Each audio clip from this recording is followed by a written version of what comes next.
Thank you, Chris, for that too kind introduction.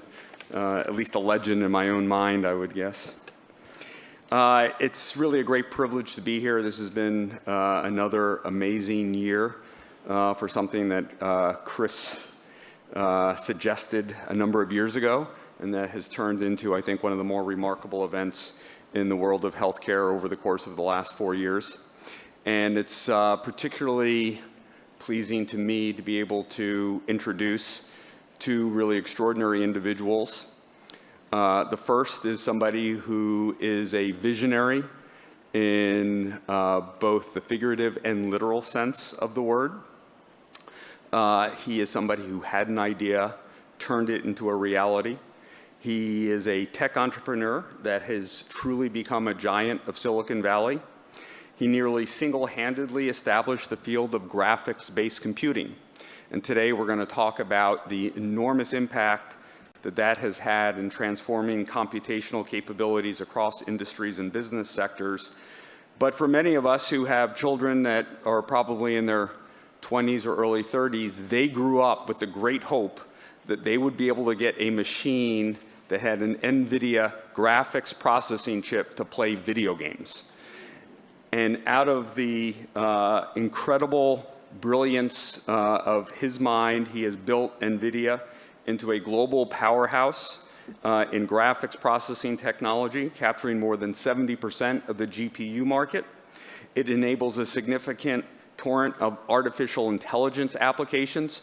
So for all those years that we were yelling at our kids about playing those video games, you know, what do we know? The applications that we've been talking about of artificial intelligence over the course of the last 2 days in healthcare are truly monumental and will have an enormous secular impact on the way healthcare is delivered and the efficacy and cost efficiency of that delivery. It's also, interestingly, a technology that spans many other industries, including cryptocurrencies and neural network-based computation. He's not been too bad for his investors either, as the stock of NVIDIA has increased tenfold over the last 3 years, which by any measure is pretty damn good. NVIDIA's rapid growth has solidified its leadership position, and there are lots of other players in the chip business who have been trying to catch up, but this has really been the company that continues to extend its leadership. Jensen Huang was the clear choice for Fortune's Business Person of the Year. Now, prior to launching NVIDIA in 1993, which I think he did, I don't know if he was 30 or very early 30s, he designed microprocessors at AMD and was the director of sales for Sun Microsystems and LSI Logic. He immigrated from Taiwan, eventually settling in Oregon as a child, and received an undergraduate degree in electrical engineering from Oregon State, and then a master's degree in electrical engineering from, I can't remember the name of that place out west, Stanford, is it? Stanford, have we heard of that? He's a very active philanthropist, funding the Jensen Huang School of Engineering Center at Stanford in 2010. His wife, Lori, is actually a former engineering lab partner, and they have 2 grown children. We are exceptionally fortunate to have Jensen with us here today. He's not somebody who is normally out in front in the public, but as I said, he has become an iconic figure in the industry at large. He'll be interviewed today by Dr. Keith Dreyer, who is our very own Chief of Data Science at Partners Healthcare. He's also the Vice Chair of Radiology at the MGH, the Mass General Hospital, and an Associate Professor of Radiology at Harvard Medical School. Dr. Dreyer is also a technology pioneer, and he's designed and implemented much of the medical imaging infrastructure utilized across the partner system, and he founded the Center for Clinical and Data Sciences. So please join me in welcoming Jensen and Keith to what will be an extraordinarily fascinating interview session.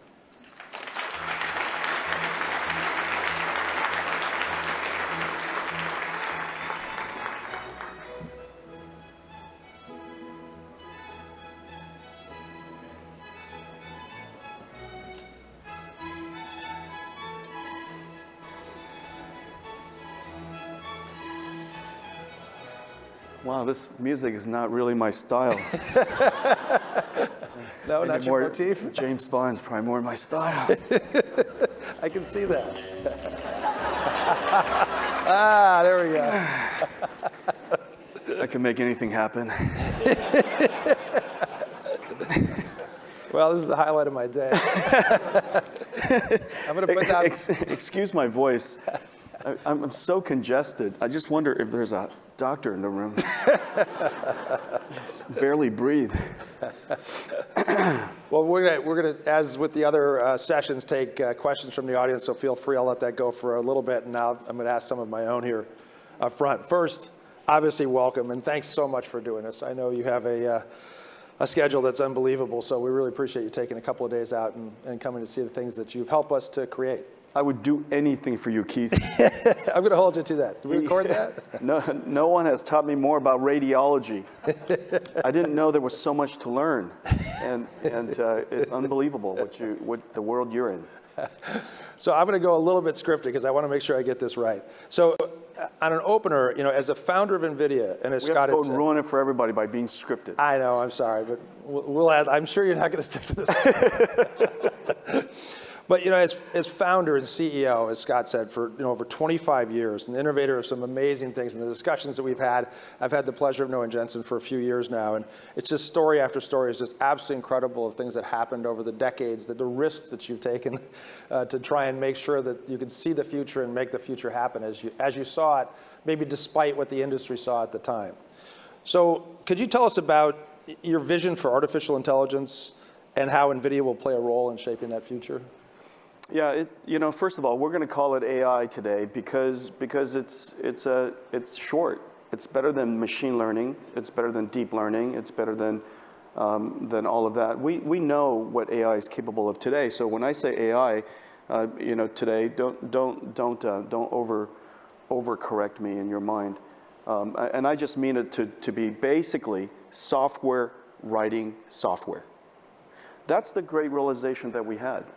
That we've arrived at a point where it's possible for us to augment our software engineers with a new type of algorithm that people call deep learning, running on supercomputers, that somehow if you provide it with data, which is otherwise digital experiences, and you were able to teach this computer to perform certain tasks, that the computer would write the software by itself. I mean, that's the great observation, that in the future, you're going to have a software engineer, a computer scientist in a box. And the more boxes you have, the more computer scientists you have. And the more data you have, the more digital experience you have, and the more computers you have, the better the software you can write. And that observation we made about a decade ago, maybe 7, 8 years ago, was, and leaning the whole company into it because it was so profound, the ability for any domain scientist, any domain researcher, whether it's in computer graphics or in your world, in medicine, drug discovery, radiology, for anybody with a domain expertise to be able to collect digital data, digital experiences, and somehow have this machine write the software that we can't write ourselves, no humans could write, that it could write the software by itself, was incredibly profound, that it would change everything. And we were right. I think we all now know that the ability for a computer to write software by itself will change everything. And that fewer of us will have to write software, and more of us will have to become computer teachers. And all of us knew how to teach. That's the really powerful thing. This is the democratization of computers. We all know how to teach computers how to do something because we all know how to teach something. And so that was a great observation, and we just leaned the whole company into it. And I think AI, or the concept of software writing software, the concept that computer scientists are now in the box, that almost anyone can teach a computer how to perform a task. That observation, I think, is going to be completely transformative. And when you took the company from graphics, and maybe there were some transitions in between, and had this vision for AI and the other things that those chipsets could do, did you have to change the paradigm of the company? Did you have to expand the scope to handle more software as opposed to hardware? Or how did all those transitions take place? There were several things that we had to do. First of all, your brain is a little bit like a GPU, and we can test it. So if I ask you guys, ask our audience, if you can think about a Ferrari, a red Ferrari. Think about a red Ferrari. I want you to think about a red Ferrari. It is very likely you generated an image of a red Ferrari in your head. Your brain just generated computer graphics. Your brain's a GPU. When you imagine Hawaii, it's very likely that you didn't spell Hawaii. That's Hawaii. It's very likely that there were sandy beaches and ocean and palm trees and the air smells wonderful and, right, we're practically there. But you've generated that image in your mind. And so your brain is a bit of a computer graphics generator, a GPU. And we always thought that the mechanism of generating virtual reality and the mechanism, the computational mechanism of understanding reality, otherwise known as artificial intelligence, are their cousins. Mm-hmm. Then the difference, of course, is that the mathematics are highly related, but they're not exactly the same. And so we had to, first of all, change how we design our GPUs and created this thing called a tensor core. We had to write different software because ultimately the goal is not for all of you to buy our chips, even though we would enjoy it if you did. The goal is for us to provide a computer to you that you can use to discover your insight, for you to put data into it, and for insight to come out of it or a new program to come out of it. And that transformation required new type of software. And so, NVIDIA is really a computing company. Yeah. And the GPU is the mechanism by which we do it. But a computing company is rich with software. So in preparation of getting to the questions around healthcare, take me through, you must have had a vision that AI was going to happen, and then it started to happen in different spaces. Autonomous vehicles clearly is an area that you guys have done incredible work in. But was it day one just AI looked like it was going to be a future, so invest because it takes years and billions to get there? And then what was the first app, the second application, the domains as we progress toward healthcare? Our first strategy, our core strategy is to provide an open platform for the whole world to be able to use AI, to be able to develop AI and use AI. So that's our first job, and we're doing just that. We put our computing platform in everybody's cloud. It's in every cloud today. It's available from every single computer company, so you could have it on-prem. We have it from edge to edge. And so there are all kinds of different sizes and shapes of the computer architecture, and all of our platforms are one architecture, and the software is exactly the same. So everything you develop on your prem or on your workstation or on your laptop will work in your data center or in the cloud. And so that's our first job, is to create the most advanced AI computing platform and to make it as accessible as possible in all kinds of sizes and shapes and prices. Okay, and so that's job one. The second thing is we wanted to become an expert at the application of AI. This is a new type of software development. AI is going to cause us to be able, was going to enable us to be able to solve problems that we couldn't imagine solving before, and to be able to do it at superhuman levels. On the one hand, we knew that. On the other hand, in order to practice AI, which I believe every single company will have to, and I'll explain that in just a second, we wanted to learn how to apply AI in a domain that has incredibly difficult challenges, that we could add special value, that we could solve in a very special way, and that has great impact on society if we were successful. And so we decided to choose an intelligent autonomous machine to go work on first. Now, intelligent autonomous machine, the one that we all know and the one that has great impact on society if we were successful is a self-driving car. And inside that car, inside that autonomous machine, it's an architecture that will resemble what NVIDIA will look like someday, because I want NVIDIA to be an AI. I want NVIDIA to be an intelligent autonomous machine, so that when we're there, it augments us. When we're sleeping, it's still helping us. And so I want to ultimately turn NVIDIA into an AI, but before I do that, I want to solve a simpler problem. Now, an autonomous machine does three things, basically. It does perception of the environment. It has to understand from all of the raw data that's coming in and all the sensors that's around it. It has to perceive what's going on. The second thing it has to do is to reason about what it's perceiving. Reasoning about, what is it that we're doing right now? What is the, to be empathetic to the audience, what is the audience looking for and thinking about? And so you want to reason about your circumstance. And the third thing is you have to develop a plan and take action. And a self-driving car, perception is basically the sensors, recognizing lanes and cars and pedestrians and lights and signs and buildings and, and so on and so forth. And so perception is number one. Second, the reasoning part is localization. Localization for an autonomous machine is where is it posed in the world relative to everybody else? And so, and that's relatively easy to understand. That's very hard to do. What's my pose? Where am I? Where is everybody else? And to predict about where everybody else is going to be and predict where I'm going to be. And then the last part of it is, in the case of self-driving cars, planning is simply either stay in your lane, change lanes to exit the highway, and all in the wild avoid collisions. And so that's basically the three steps of robotics, the three steps of autonomous driving, and the three steps of any intelligent machine, including what your companies will be. And so I thought that by applying it to this incredibly challenging problem, that if we were successful, it would make a great impact. It would transform how NVIDIA does everything, and it has. Our workflows changed. How we develop software has changed.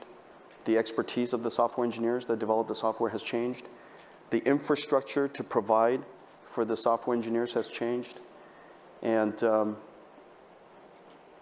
the methodology, the flow from the expertise of developing, training data, that is probably one of the most important areas that all of us have to dedicate ourselves to. How do you develop the data to train your computer? And then there's the training of the computer. The more computers you buy from NVIDIA, the faster you will go. And so that was a pitch. Please run out right away. And in the past, people would tell you how software engineers they have. In the future, they'll tell you how big their infrastructure is, because they'll tell you how much software they're generating. Got it. And then lastly, the whole simulation idea of autonomous machines is a really rich area of discussion.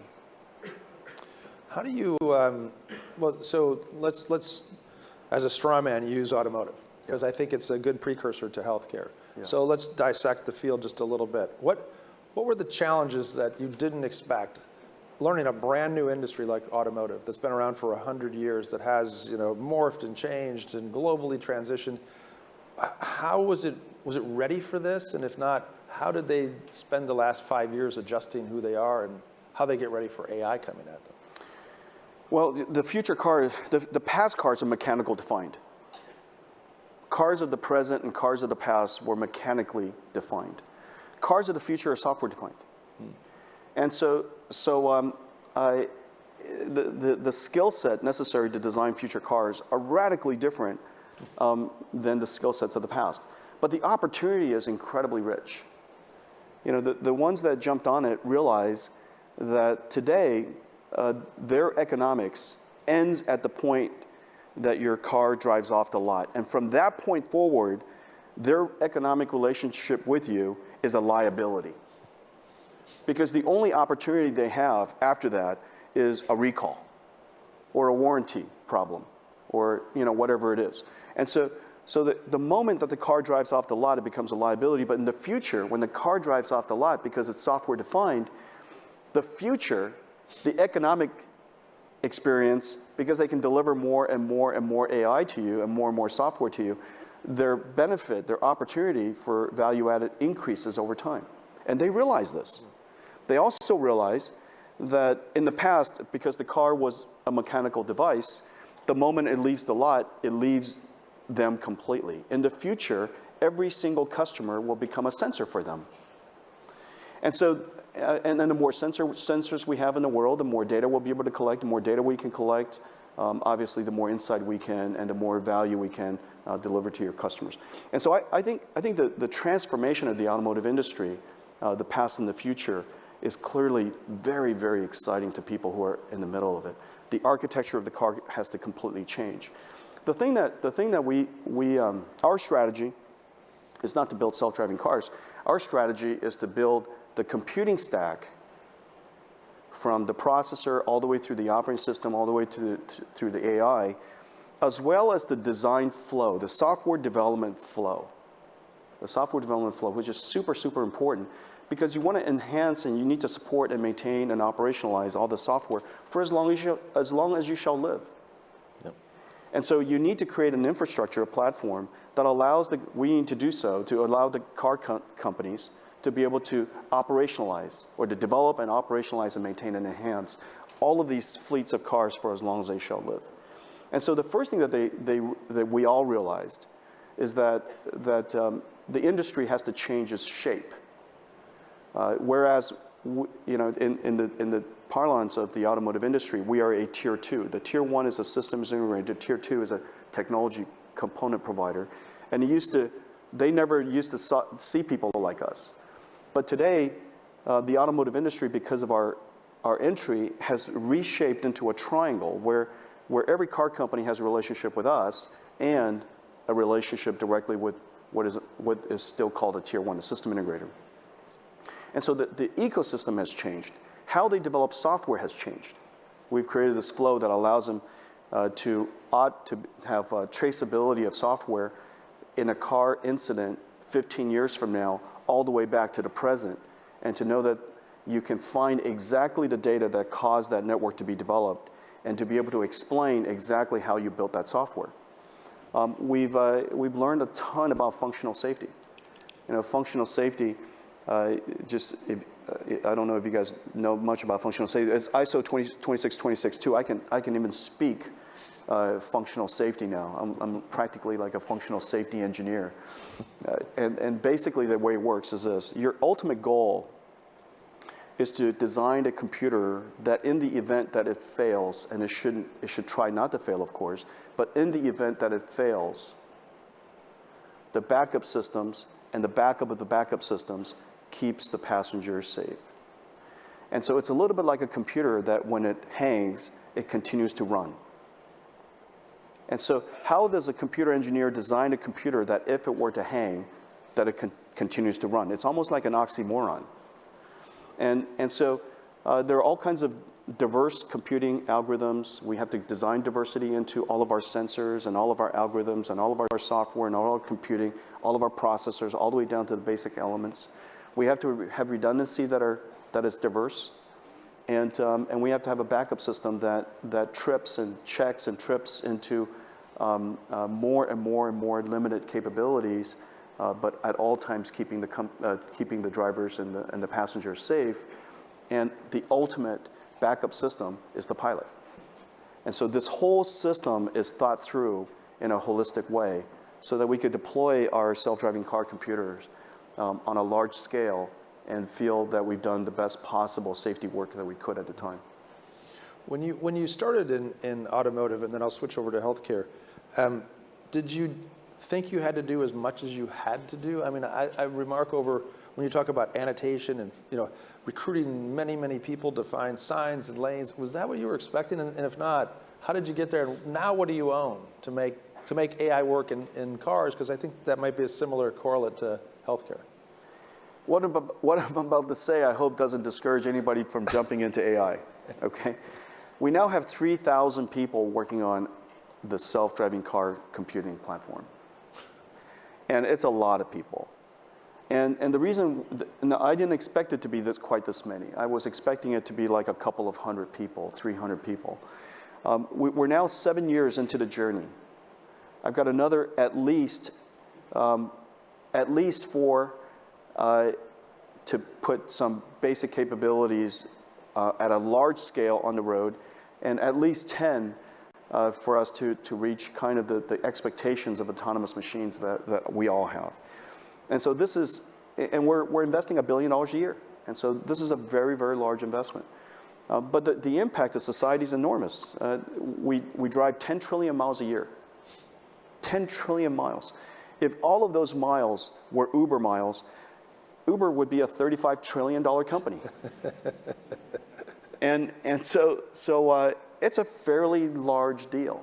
And so I think we have an opportunity to keep a lot of accidents from happening and make driving more enjoyable. And so I think that all of that is so compelling that we have to go do it. The things that I discovered about data is probably the most profound.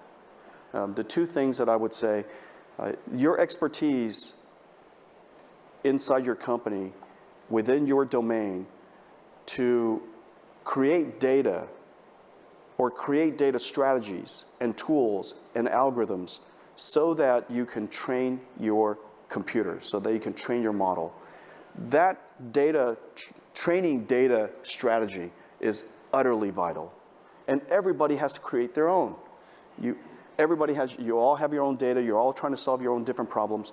And so your data for training data strategy is vital.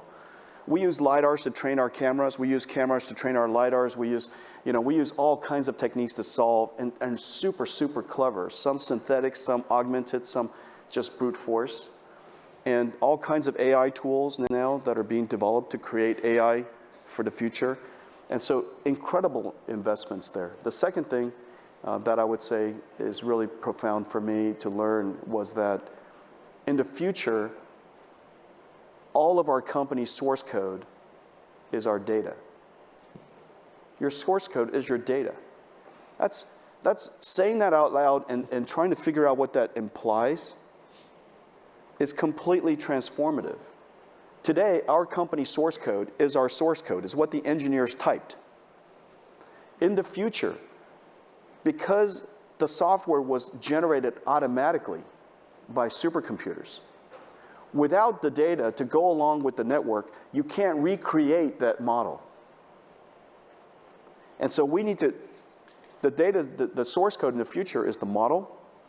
It's all the data that you have and the data strategy you use to develop that model, and the training recipe that went along with developing that model, which in the future are going to be AIs training AIs to develop a software for you.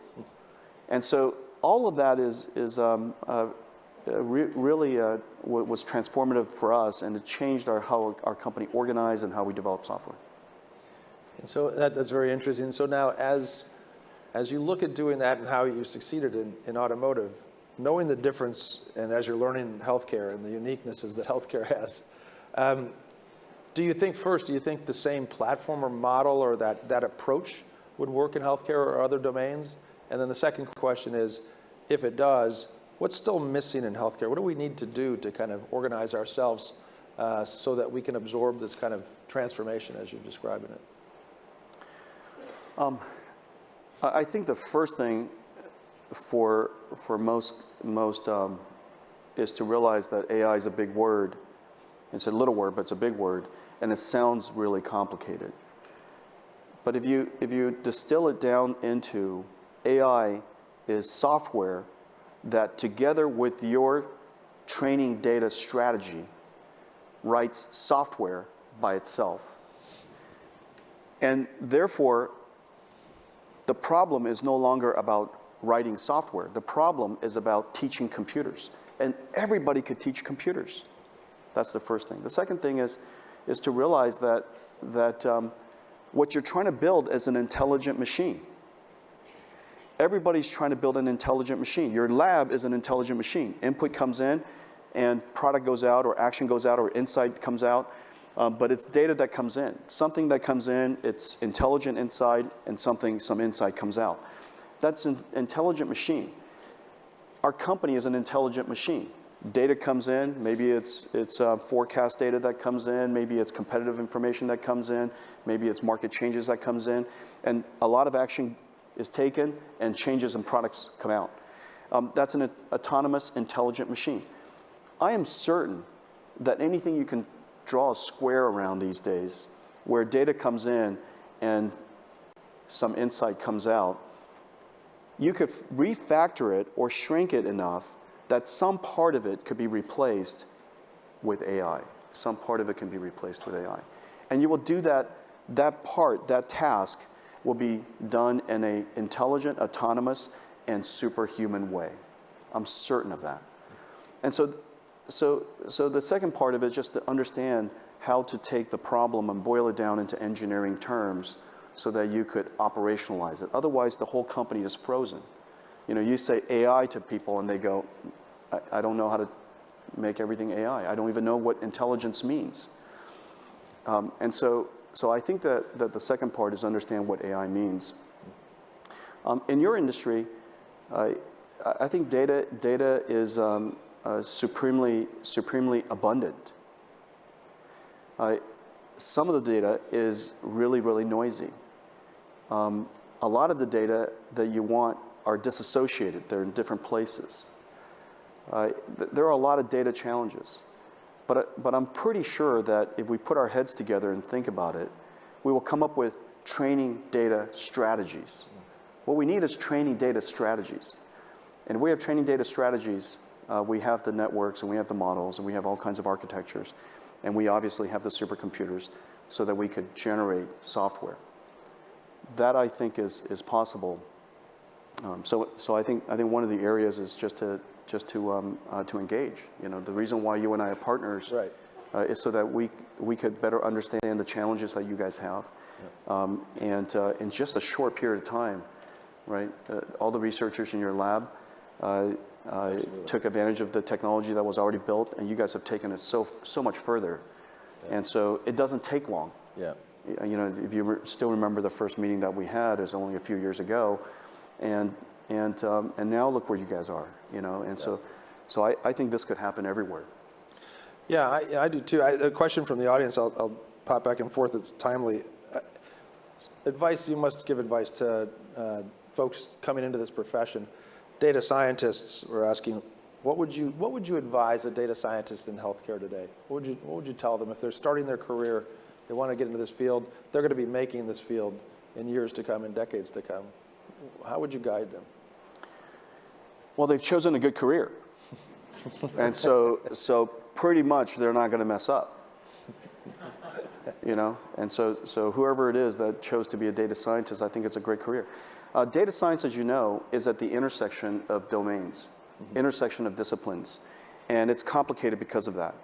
Data science is about understanding the data that comes from a domain, and that data is the digital experience of the experts of that domain. You also have to understand the computing infrastructure and the computer science that enables you to generate software. And so you have to understand computer science. Hopefully you already have a team of people who understand high performance computing, because in the future, those computer scientists and programmers for you are supercomputers in your back room, and the architecture of that supercomputer is really important to learn. And so hopefully somebody knows that, and if somebody doesn't, then we know that, and we're here. And so I think to realize that you're at the intersection of these different domains, and you got to go, you know, apply yourself to a domain, for example, radiology or genomics or pathology or whatever it is, and understand the state of the art of deep learning computer science. So we have just enough time for a question I was looking forward to, which I had been asked a couple other folks, is, so you know, I'm sure you know Elon Musk and Bill Gates and all the folks in your neighborhood out there, and there's a lot of concern around AI doing bad things, right? And you know, some of that is appropriate concern, some of it may be far futuristic, but what are your thoughts, or what's your advice to healthcare folks that are really, you know, there was some discussions yesterday in a panel session around, is this going to have effects that we won't see coming? How do we manage that? How do we get ahead of all of that? First, is it real? Second, if it is, or if there's a concern, what do we do? What should we be concerned about? How do we get ahead of this? Well, AI is the greatest technology force of our time. We know that. It is the most amazing software technology that the world has ever seen. It has the ability to achieve superhuman results in many tasks that we've taught it to perform. And so in the context of that it is super powerful, it could do superhuman things, you could extrapolate into the future that the software can do unexpected things. And so there's short-term incredible benefits of productivity and efficiency and automation and the automation of automation. And so incredible things short-term. Long-term, of course, we have to be mindful about how the technology develops. Our attitude about it is, number one, to make our computing platform completely open, to make it available to everybody. The best way to ensure a safe future world is democracy. Make sure that everybody has all the same capabilities. The second way is to talk about it. The fact that we're talking about it, and there are a lot of people who are very, very thoughtful in talking through it, will reveal concerns and will keep us from applying the technology in a less than good way. The same thing with biotech. It was so well done that the industry talked about all of the dangers of the technology. It's no different than CRISPR. The industry is talking about the ability to create life and to change life, to edit life. And so all of those matters being talked about publicly, I think, is fantastic, and we are doing that. The thing that I can tell you completely with certainty is that in the near term, this has the ability to do incredibly great things. And we can enhance each and every one of our businesses and industries. And so long as we continue to talk about the long-term danger of this powerful technology, I have great faith that we'll be able to guide it properly. And then lastly, we all have to be augmented by this technology. And we will be augmented by this technology. And one of the things that we love, one of my favorite metaphor of AI is to turn all of you superhero doctors to us today into superhuman doctors tomorrow. And so we need AI augmentation. All right. Well, I could go on for hours, unfortunately. I can't because Chris is going to come up and kick me off. But I want to thank you so much. I know it's difficult to find time, and I really appreciate it, and I'm sure everyone else does. Thank you. Thanks for the opportunity. Thanks, guys. Good job. Yeah, thank you. Thanks, Chris. Thanks, Chris.